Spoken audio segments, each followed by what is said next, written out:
14th of September 2024. There's a chill in the air, I can tell you, in rural Ireland. Finance daily dose of Val. I'll not leave a comma in there. Somebody will be on to me. Daily dose of Val. During the war, I often heard the old people saying the big problem was getting tea. They couldn't get tea. It was rationed. And we must have got a supply from Britain. And tobacco was another big one. They used to make tea out of docken leaves and tobacco out of docken leaves. I remember trying to smoke tea as a youngster in a pipe, and I got sick. Anyway, I have a degree in business studies, a BBS, Bachelor of Business Studies. You have to watch not to make a slip of the tongue. And so it gave me a wee bit of a lean, but I knew the law a bit before that as a policeman, and I have a habit of reading things, reading stuff that others wouldn't. One time there was a protection on Green Street Courthouse, the time of the Troubles in the North, and I was stationed in Kevin Street in Dublin, and we would have to stand at the corner. And you'd have to stand there, it'd be hard on the feet, and there was nothing to put your backside against, no windowsills. But they put in a hut with a little seat, which definitely made it. The unions, that was one of the good things of the unions. Unions are good when they're used in that way, and they put a wee gas cylinder in it, and you could see front, back and sides. But when they arrived, I happened to be there, and I got them put the hut under a light, that the light didn't shine directly down on the roof, that it shone a wee bit this way. And I could read inside in the hut. That meant when I had to sit there for 4 hours, I might have a flask of tea, so there'd be a half an hour of a flask of tea. There might be a wee bit in the daytime talking to people, but at night, between 2 and 6, you'd have no one to talk to. You weren't supposed to go down to your mate, or there was no mobile phones, so I could study. And I was an unusual guard that way, in that I wouldn't waste my time. You could easily read the book and watch what was going on outside, no problem whatsoever. And nobody ever bothered me much, but the inspector sometimes, they would, the inspector sometimes would check to think you had drink in there, they'd be watch. Some of the boys would be getting porter out of cold hands, but it wasn't a big problem anyway. The country was at war with the northern situation, terrible. We all thought we'd see the day, we'd have a settlement and all would be good. And look what they'd done to us. The woke crowd got in. Anyway, the book we used to do in the course, my book is the Institute of, my course is, I have an honours degree in the Institute of Public Administration in Lansdowne Road in Dublin. Some of the accounting, I got it tight enough. I passed all exams. There was one accounting exam I was scraping it, but I brought it up on other things. So it's a hard subject. Accounting is a hard subject, and management accounting is a hard subject. But it's really intriguing. I mean, I loved it, but it kept you going. And then I had a few other people who used to cog a bit for me, and so I'd be helping them out. But anyway, the thing about it is, there's the book Corporate Finance, and it's by Denzel Watson and Anthony Head, H-E-I-D, and it's a book by Prentice Hall, Financial Times, Corporate Finance and Principles and Practice. So among the things that's in it is financial function, the role of the financial management, corporate objectives, how is shareholder wealth maximised, agency theory, stakeholders' corporate responsibility, high on agenda, corporate governance, conclusion, key points. So then it goes on to capital markets, efficiency and ratio analysis, sources of business finance, the capital markets, ratio analysis, conclusion. That's very good. And then an overview of investment appraisal methods, the payback period, the accounting rate of return method, the net present value method, the internal rate of return method, the example calculation of internal rate of return, the comparison of NPV and IIR methods, the profitability index of capital rationing, the discounting payback method.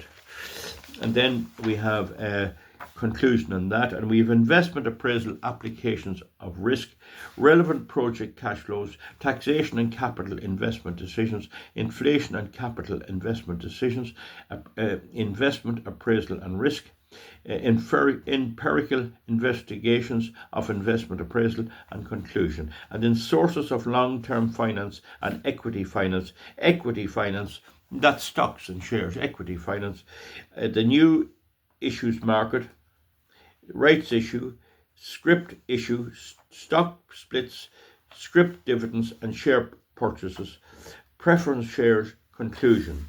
Loan stock and debentures is another one here. Sources of long-term finance, bank and institutional debt, international debt finance, hybrid finance, the valuation of fixed interest debt securities, the valuation of convertible loan stock, and leasing. There's a lot of leasing now. An awful lot of companies lease their vehicles and their fixed assets. They lease an awful lot of stuff. So dividend policy, dividends, operational and practical issues, dividend irrelevance, dividend relevance, dividend relevance and irrelevance, dividend payout strategies, alternatives to cash dividends. There's a few examples here then. Empirical evidence on dividends, conclusion. The cost of capital and capital structure, calculating the cost of individual sources of finance, calculating the weighted average of capital, average versus marginal cost capital, the practical application of WACC, the gearing, its measurement and implications. Gearing is borrowing. Gearing, the ratio of your borrowing to your other things. The concept of optimal structures, optimal capital structure, the traditional approach to capital structure, Miller versus Malidigany, Part 2, Miller personal taxation, the pecking order, does optimal current structure exist, etc. And then portfolio theory and capital management pricing, the measurement of risk, the concept of diversification, investor attitudes to risk, Markovitch portfolio theory, and the introduction of the capital asset pricing model. Now, using the C capital asset pricing model, that's all on the empirical test. That's on that, the capital asset pricing model, working capital, the objectives of working capital management, working capital policies, working capital and cash conversion, over trading, the management of stock, the management of cash, the management of debtors. Conclusion. Now 11, chapter 11, mergers and takeovers, terminology associated with mergers and takeovers, justification of acquisitions, trends in takeover activity, valuation of target company, the financing of acquisitions, strategy and tactical issues, empirical research on acquisitions. Conclusion. Risk management. We're near the end now. I'm on 7 minutes. We're near interest and exchange risk, internal risk management, external risk management, futures contracts, options, swaps, issues in risk management, and conclusion. And then the last one is international investment decisions, the reason for foreign investment, decision forms of international trade, the evaluation of foreign investment decisions, the cost of capital for capital investment, political risk, conclusion. So that's the stuff you have to learn in it. So in the preface it says, the aim of this text is to provide an introduction to the core concepts and key topic areas of corporate finance in an in an appropriate user-friendly style. Many texts on corporate finance adopt a theory-based or mathematical approach, which is not appropriate for those approaching. Hold on a second. Say hello. That's Jewish. Well, say hello. You want to be a film star? There you are. No, I can't let you rub against the camera. Well, you get fed in a minute. I was away for a day or two, and I fed her when I came back, but she needs to be fed again. But there was one day I was away, and a friend of mine fed the cat. And when I came back, she was all meow, meow, rubbing me legs. And I said, you're hungry. And I got the food. I got the cat food. And when I give it to her, she wouldn't eat it. She was already full. She was just saying, how are you getting on? Where were you gone? I was lonesome here. That's Jewish. Anyway, good old cat. No, that's the thing. So that's the stuff you'd be learning there. And I try to adopt that then to the ordinary man's way of working. In the end of the day, the global financial system does work. You have to have some way of putting value on things. But the problem is, if you don't keep the money supply scarce and in accordance with the need for it, you get inflation. You have money printed for nothing. Do you know what I mean? There's a tale here. You have money printed for nothing. You see? So that's the problem with it. We live in very strange times. Now, I want to deal with one aspect because of the cat. It'll slip my mind. I want to deal with one. I can't let her hit the phone. You see, she'll turn the whole thing upside down. But you see what that cat there is doing. She wants to be in on this. You see, they're sociable animals. It's a pity of cats that there's no owners and that, you know. It is. She just wants to be here. I'm here too, you know. What's going on here? You know, this is the situation. She's just here now on the desk. You see her tail here. Look. Anyway, what was I on about? Yes. Someone posted there about gold. It's very important to understand my belief about gold, silver, and other precious metals. They are the real money. There's no such thing as gold going up in value, provided nobody finds a big mine over in Africa with 60 million tons of gold, which is highly unlikely. Gold is going to be the real money. Gold is the real money. So you never say, oh, the dollar went up against gold. No. Yes, the dollar went up against gold, but you never say gold went up against the dollar or the euro. Gold does not go up against the euro or the pound sterling. It does not move. It's the pound sterling that moves. Gold is real money, and I'm inclined to think, and I have a few friends says the same, don't bother with it, but if I put it into things like, I can buy a heifer, and I have a cow worth a lot more than gold would ever make, because cattle are going mad, and I believe that that's because of the Ukraine. How come we hear nothing of how the Ukrainian army is being fed, and yet the price of beef in Ireland has gone through the roof? Now, fellow farmers tell me, they can't make beef in England anymore. It's too much hassle with the government. So that's another point of view. You can give your opinion on that if you want. I'm holding the cat here, folks. Now, the thing is, gold is the real money and silver is the real money. Silver actually can be used for silver solders. You can't join two pieces of copper without a bit of silver. Nearly. Well, it's very high temperature. Silver lowers the temperature and increases the capillary action. Now, there used to be cadmium in it that helped to do that as well. Now that's banned because apparently it's toxic. So the thing about it is that gold is real money, going back 5,000 years, and the whole Chinese and all the banks of the world are buying it in. They realize it's real money. The dollar and the euro, it's fiat money. It's money guaranteed by the governments and the elected representatives and all of that. So when you see an election in Ireland and you see the people from housing estates and farms and lanes and flats going out to vote, the last thing they're voting for is gold or silver or anything to do with it. Even though if they were given an ounce of gold, that's a troy ounce, it would probably get you about 2,800 euros money for an ounce of gold. So that'd make them up. If they got 3 ounces of that, they could buy a car. So the point is, gold is real money. A lot of people disagree with that. Now, Warren Buffett says, you spend your time digging gold out of the ground, you refine it, and you put it back in a vault under the ground, and you never use it. It hasn't been like that for 5,000 years. It was accepted as a measure. And don't forget, you have to have a measure of wealth. Now, gold has no counterparty. That means if you have it and you have it hid somewhere, you have it protected, or you have it insured in a vault, nobody can take it off you. If you have it personally, they can't take it off you. President Roosevelt took the gold off the Americans in 1932 and 3. It made it a crime to own gold. But he could only get it if he knew you had it. And silver.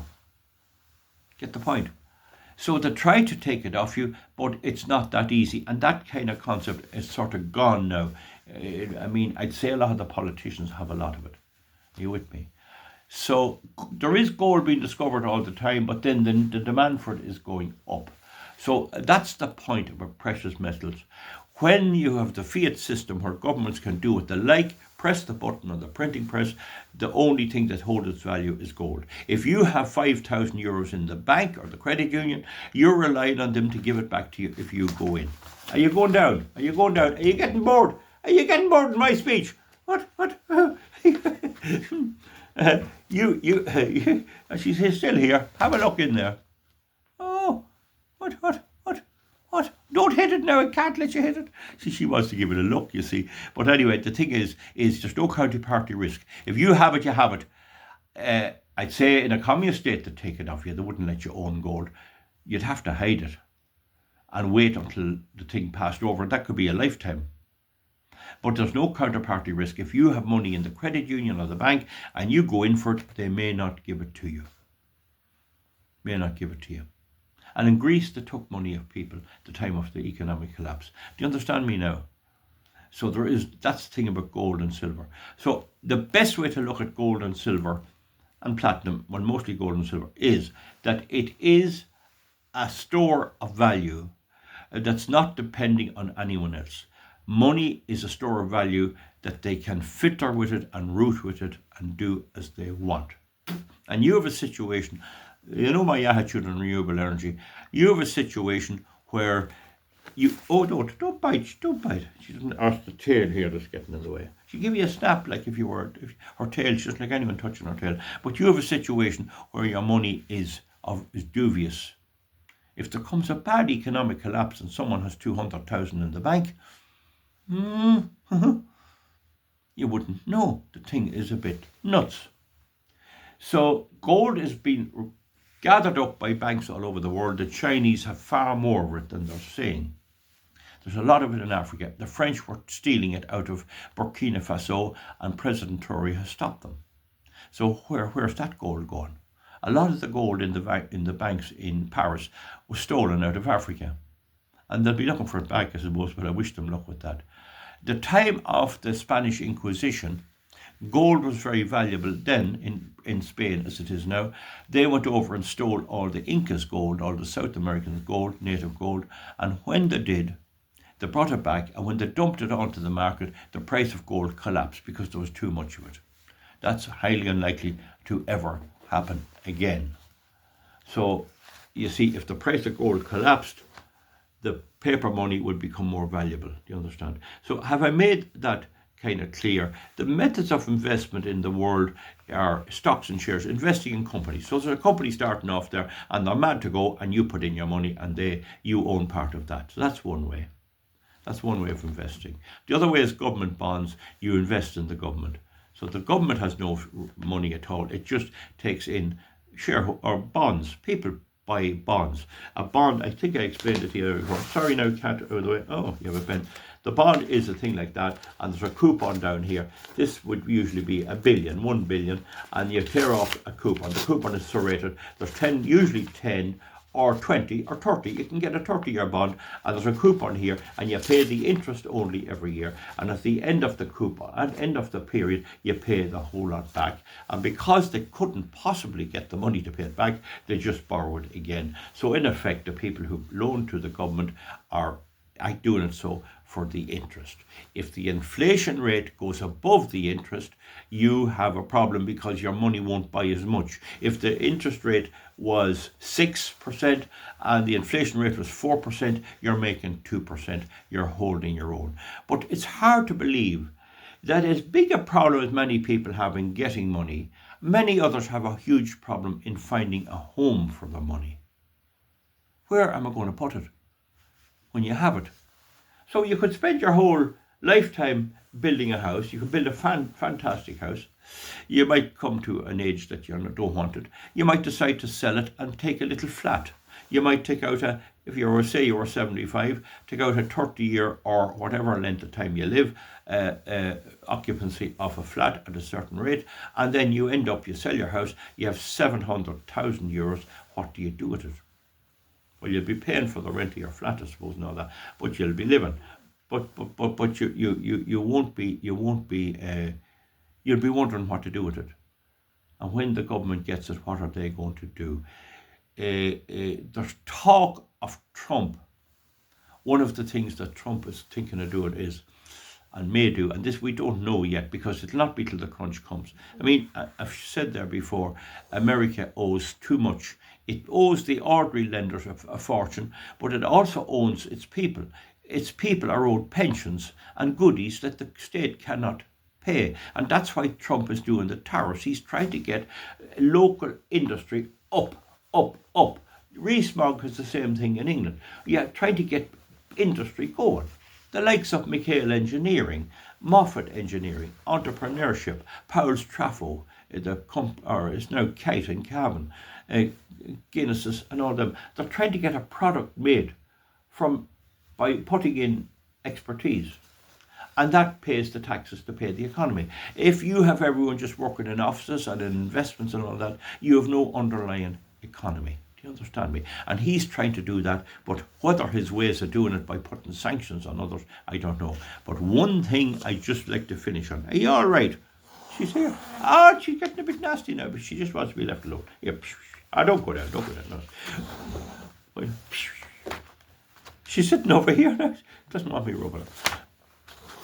But one thing that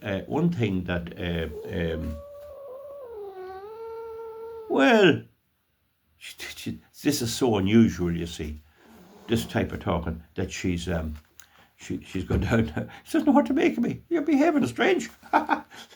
So anyway, no, but one thing is that Trump may bring in some kind of a cryptocurrency, that instead of getting your money back if you want it, you get cryptocurrency.